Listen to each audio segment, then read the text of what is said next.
daal di. yow laa gën a régalé. waa lii ba jàmm la. laa gën a régalé ci kër gi. ko ndox mu bay mu dem may ko Alioune Sow. nga am fi yow. waa coach. damay yow kay. suñu après bi léegi lañ koy lijjanti sax. suñu après man fan laa après fan laa seqee yow ba ñuy après. am nañ après de Maguette. maa ngi yow. devant tout le monde am nañ après. fan la ñu après. Charles mën naa liggéey ah boo ma ko mayee waa kay léegi. yàlla ba yàlla may xolu muñ. léegi daal ci wax nga dëgg nag xolu muñ. xolu muñ ndax Sénégal li fi nekk metti na torop. xolu muñ yàlla nañu ko yàlla may. léegi dañuy daal di door ñu jukki li nga xamante moo gën a fës ci suñu ay journaux tey ñu dooree ko ak Walf Quotidien comme d'habitude Walf Quotidien tey ñu def ci seen une lii di li ñu doon waxtaanee sànq di passage du franc CFA à l'éco entre l'heure et lueur ñoom noonu lañ ko xamalee ñoom waa Walf Quotidien daanaka kii di Abdoul Mbaye di banquier moom nee na l'essentiel est pourtant ailleurs moom noonu la ko xamlee Aliou Sow. Et ailleurs, je ne sais pas dans quel sens il voudrait parler l'ancien Premier ministre du Sénégal, mais je sais juste que il pourrait avoir raison par rapport au contenu de ce qu'il a dit. Ailleurs où? Ailleurs chez les paysans, ailleurs chez les populations de Keur Massar, ailleurs chez je crois qu'il parle des priorités. Ailleurs à Koumpentoum, ailleurs chez le villageois de la Basse-Casamance, ailleurs chez ailleurs ci bassin arachidier bi, ailleurs si ñi nga xam ne dañu waroon jot ay intrants jotuñu ko ba mu doy, ailleurs et encore ailleurs. Oui, Abdoul Mbaye, bu fekkee ne c'est dans ce sens-là que vous êtes en train de parler, eh ben je serai en phase avec vous. Mais j'imagine que nous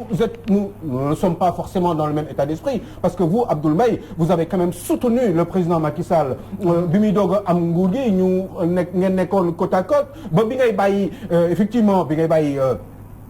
bi ngay démissionné da nga waxoon sax démissionné nga mais tout va bien et cetera di nga continuer di jàppale le président Macky Sall ba tey man Alioune Sow maa ngi seet ci diggante bi lan moo fi xew ba nga radical ni vis-à-vis de lui parce que bi ngay génn sax même bi ngay démissionné taxaw nga ci télévision bi maa ngi lay gis nii ak samay bët nga taxaw nga ne yow dégg nga maam tout va bien Macky Sall ce président là di nga continuer même en étant plus premier ministre di nga continuer di ko jàppale ci liggéey bi ngay def nii. Vraiment, un an après, il s'est passé beaucoup de choses. La preuve, vous êtes le plus radical opposant, l'un des opposants les plus radicaux vis-à-vis donc du chef de l'État Macky Sall. Donc, je ne comprends pas. Et quand j'ai un problème quelque part, je n'avance pas trop. Donc, surtout par rapport à votre personnalité, j'ai du mal, Monsieur le Premier ministre, à avancer par rapport ak li nga jotoon a wax. Parce que nit bu waxee dara man dama koy téye te damay seet ndax li muy def ak li muy wax ak li mu jotoon a wax méngoo na. Et il se trouve que un an après bi nga démissionné par rapport ak li nga waxoon yëpp. ñi nga doon tiré laurier au président Macky Sall dama gis ni après da nga changé radicalement lan la def ci diggante bi et puis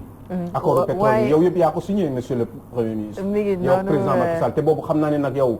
gars yi sexaluñu la woon suukar moment boobu qu'est-ce qui s'est passé ci diggante boobu yëpp donc j'ai un problème avec vous par rapport à votre crédibilité quand bien même vous avez été très bon directeur de BHS et cetera yooyu yëpp liggéey nga ko moom c'est très bien c'est vrai que Aliou Sow problème bi nga am sax moom la ñu bëri am sur ce qui s'est passé entre temps waaye ba tey ci li nga xamante mooy éco bi ñuy wax que réforme la mais gisoo ne yow lii nii c'est une réforme dafa mel ni dañuy tuur la nama benn instant. J'ai beaucoup aimé la titre de critique non Walf ak critique ils sont bons ils sont très bons réformette ça c'est le mot c'est une bonne titraille réformette c'est-à-dire que c'est une petite réforme qui pourrait éventuellement bu mën a éventuellement avancer pour une libération je dis une libération totale justement une indépendance totale justement des pays francophones d'Afrique vous voyez je vais vous dire une chose dama am tuuti problème j'ai essayé de réfléchir sur la personnalité de Alassane Ouattara Alassane Ouattara président de la Côte d'Ivoire Alassane Ouattara bi nga xam ne il est arrivé au terme am na deuxième mandat am si la toll moom Alassane Ouattara si deuxième mandat am la nekk te dafa war a dire en principe l'année prochaine Alassane Ouattara ne devrait plus être président de la République de Côte d'Ivoire parce que tout simplement finir na ñaari mandat am dafa war a bàyyi ñeneen ñi waaye lan la France di préparer Alassane Ouattara xam ngeen Alassane Ouattara ci affaire réformette bi ngay wax ni moom mooy tête de liste bi moom moo nekk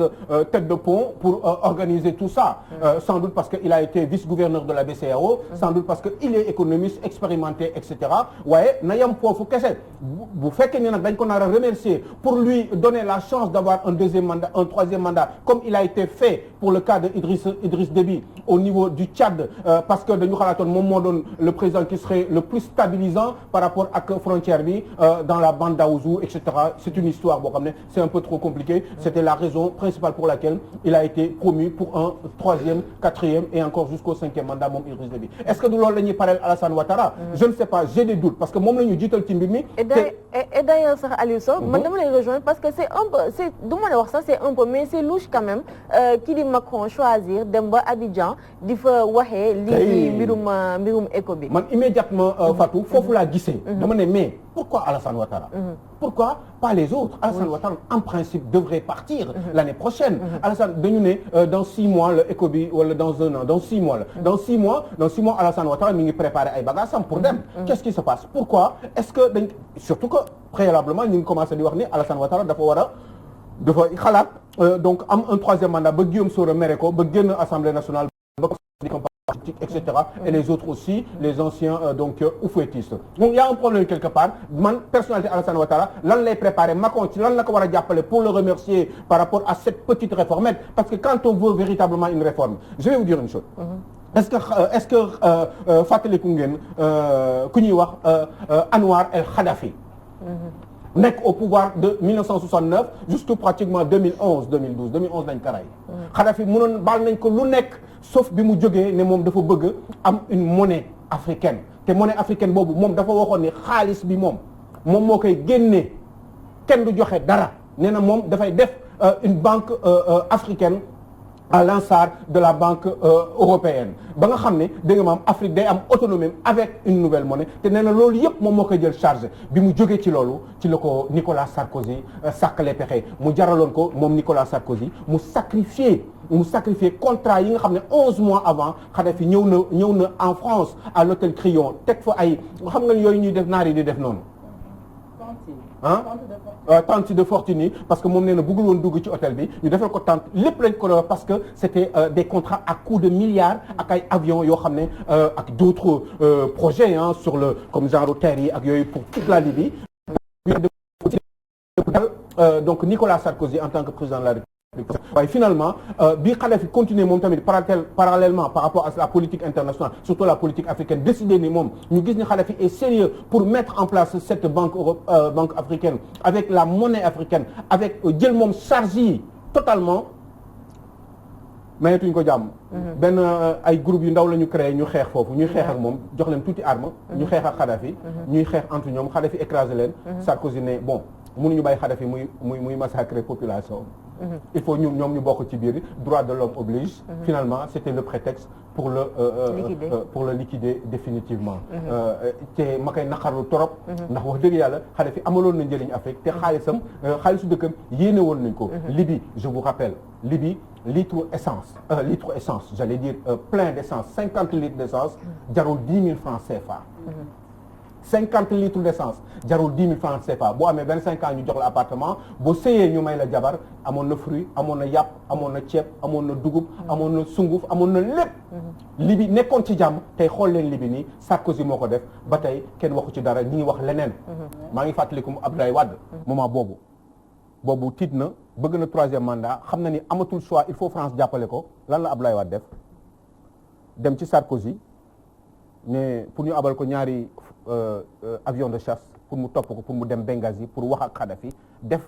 une allocution solennelle si la taxaw ne Kadhafi rends-toi wala démissionnel et cetera loolu yëpp c'était moom tam Abdoulaye Wade pour plaire à la France ndax France mën ko jox une chance d'avoir un 3e mandat parce que je vous dis une chose France ku mu bëgg nga am 3e mandat da nga koy am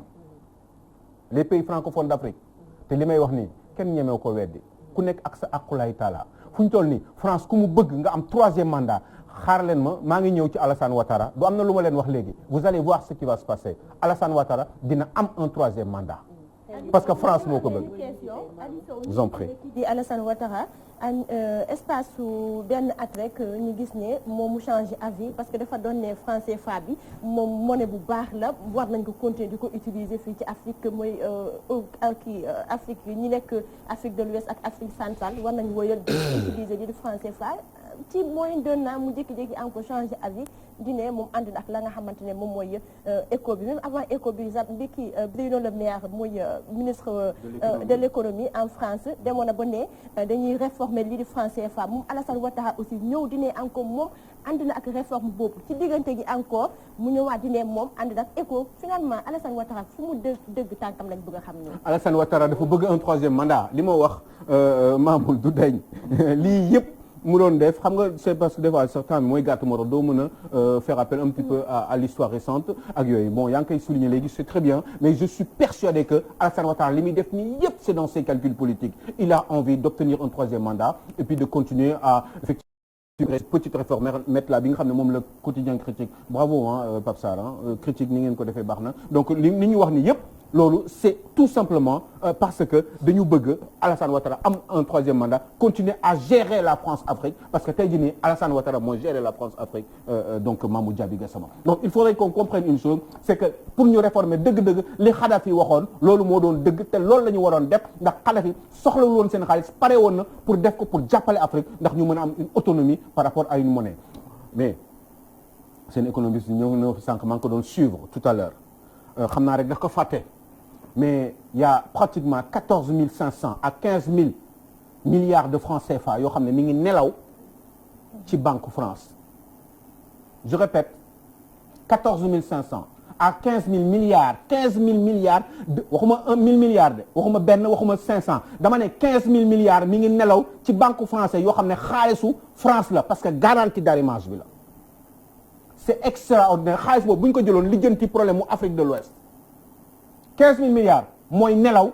ci France boo xam ne suñu xaalis la ñun ñoo ko fa teg day mel ni nga dépôt de garantie daal ngay jënd benn affaire ñu la déposer garantie